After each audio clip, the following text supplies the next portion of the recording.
jaja nam nisu potrebna u prehrani, to je naravno vrlo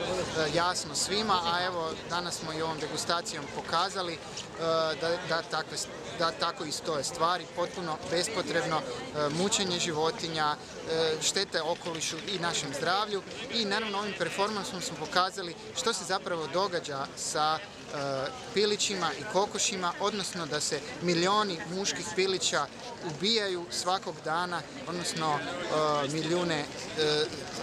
muški pilići se ubijaju na milijune svake godine